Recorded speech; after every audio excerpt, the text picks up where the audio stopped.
Charting Toward Intimacy covers mature topics. Listener discretion is advised. Charting Toward Intimacy covers mature topics. Listener discretion is advised.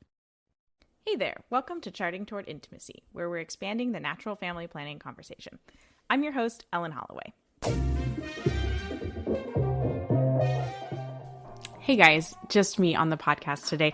I wanted to come on and share my postpartum doctor's appointments, my experience with those appointments.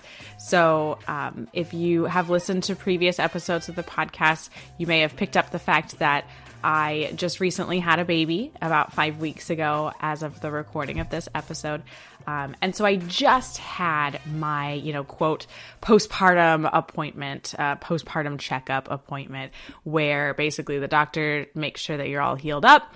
But often this appointment lands us with the doctor sitting right across from us in the exam room saying, okay, what type of birth control do you want? And also, holds up the picture of an IUD and tries to convince you to get one of those. So I wanted to share with you my two experiences, because this was my second child that I've had, and how they were different, and really what I want you as a listener and you as a Catholic who uses NFP, or if you're not Catholic, just as a person who uses fertility awareness, what I want you to look for in a doctor-patient relationship if you're not able to find a Catholic doctor or a really fertility awareness friendly or NFP friendly doctor in your area. For me, in my area, that's not something that is all that accessible to me, is finding an NFP friendly OBGYN or a Catholic doctor. There are other areas. I know a lot of you have spoken to me about your Catholic doctors that you have and the various experiences you have there. And that's not to say that every Catholic doctor is absolutely perfect. But the point of this episode is I want to talk about what you should be looking for in a doctor-patient relationship if you're not able to have just that perfect doctor-patient relationship where your doctor is looking at your charts and excited for you using NFP. By the way, my 5-week-old son is sitting on my lap for this episode recording, so you might hear some little baby noises in the background. All right, so first I want to go back about 2 years to my first postpartum doctor's appointment experience. So I went into the doctor's appointment not even thinking about the birth control question. I didn't think it would even come up. So I was not prepared at all for when the doctor asked me, okay, what type of birth control do you want? And I kind of looked at her and I kind of stammered and said, oh, well, we use NFP. And that doctor looked at me with just this face of, I don't know, almost disgust. And she just said, okay, so you use the calendar rhythm method? And I looked at her, I said, no, it's a lot more updated than that. It's based on mucus and basal body temperature and specific rules. And then she just kind of snapped at me and said, well, we don't encourage you to get pregnant in the first 6 months postpartum. And I thought to myself, yeah, neither do I. I think that would be a lot for my body to go through. In my mind, I'm thinking, I'm planning on waiting quite a while before getting pregnant again. That was a lot. But then, of course, out loud, I just sort of looked at her and said, yeah, well, it works. And it was very awkward. And she just kind of brushed off the rest of the appointment and we went on our way. And I left that appointment with a very sour taste in my mouth and realized that I could not continue care with that doctor because of the way that she had responded. She didn't listen to me. And she just kind of talked down to me and really made me feel like she didn't care. So I found a new OBGYN and had different care with the second pregnancy. And so I want to tell you about my experience with this most recent appointment. So I just had this appointment a couple of days ago.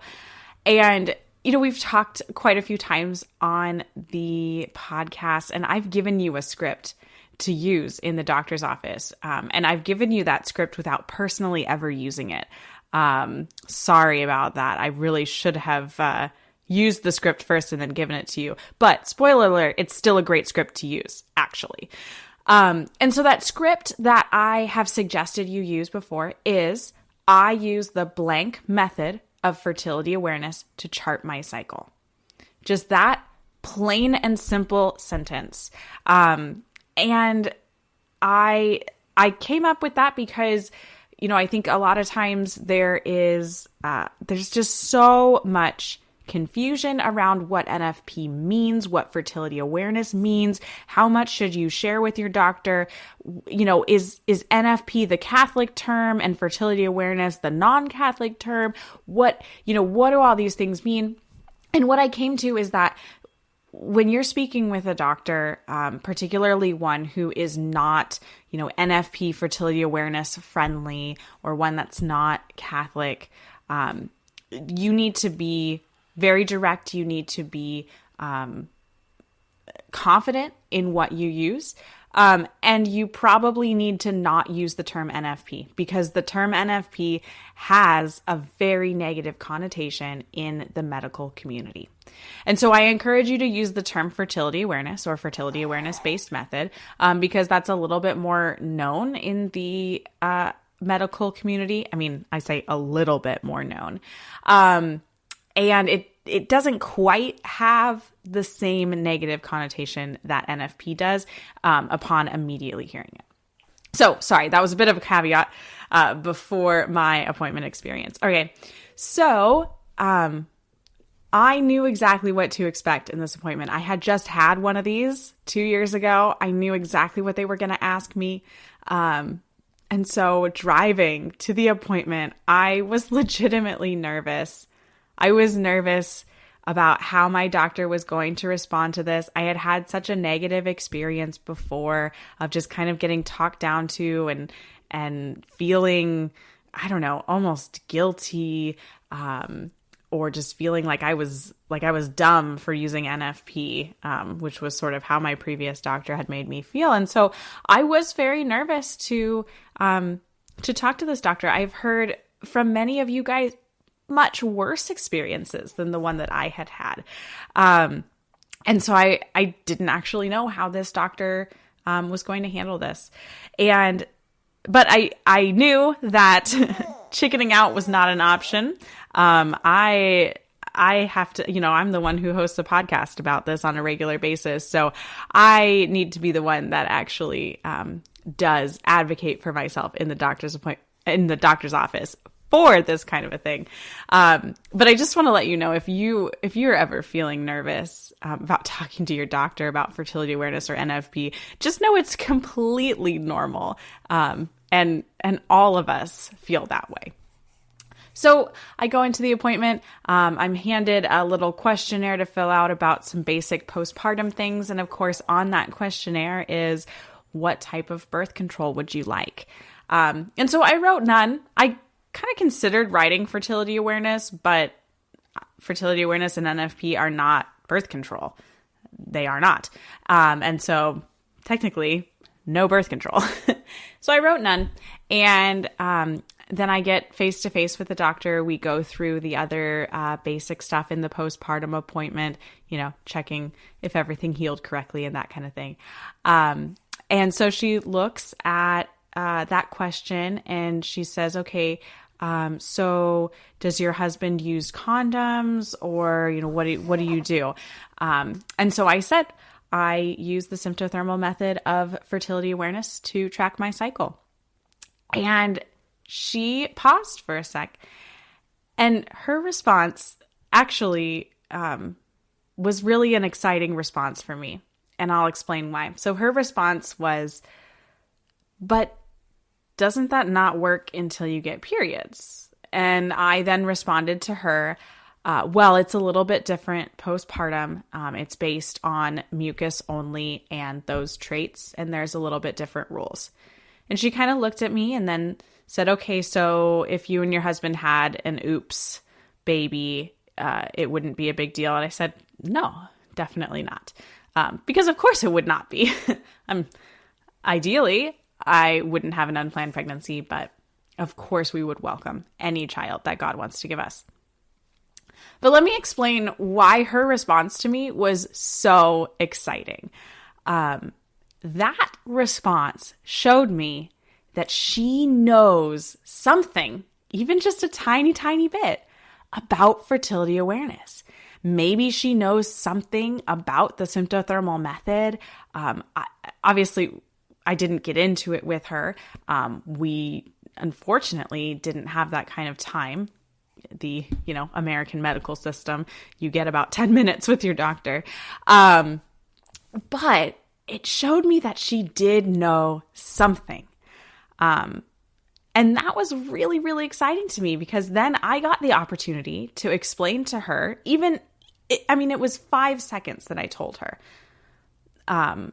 what the symptothermal method looks like actually in postpartum. Because yes, technically, the symptothermal method doesn't actually work unless you are cycling, because it requires the basal body temperature rise for the symptothermal rule. And you're not going to get that until you start cycling. So if you're using a symptothermal method postpartum in that cycle 0, you're actually basically using a mucus-only method. You might be still tracking your temperature to try to catch that first temperature rise, but you are basing your fertile and infertile windows on a basic mucus rule, is what the method that I use and teach calls it.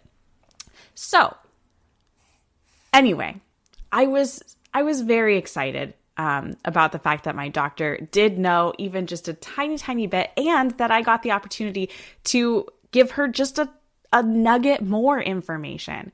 And maybe the next time that I talk with this same doctor about birth control, or it comes up again, I can give her just a little bit more. But the most exciting part about it is that she respected my choice.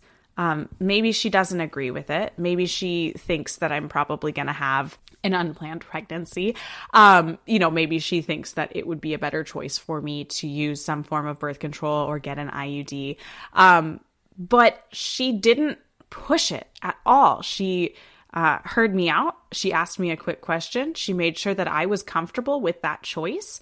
That's really what her question about the oops baby is that she just wanted to make sure that I was in fact comfortable using fertility awareness. Now, of course, those of us listening to this podcast, we know that in a basic sense, fertility awareness is a lot more effective than any other method of birth control, simply because we actually know what our body is doing.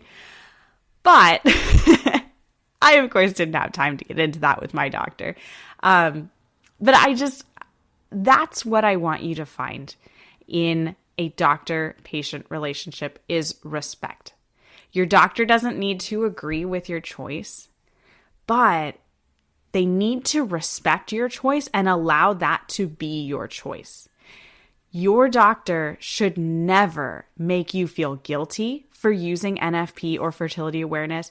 Your doctor should never talk down to you about that or demean your choice in any way. And if you find that your doctor is making you feel that way, then I would highly encourage you to find a new doctor if that's possible for you. Because that respect is absolutely necessary in a doctor-patient relationship. Because if your doctor doesn't respect you and your choices, then what's going to happen is later down the line, when there is another choice that you want to make, then your doctor may be more pushy toward what they want. And you know your body best.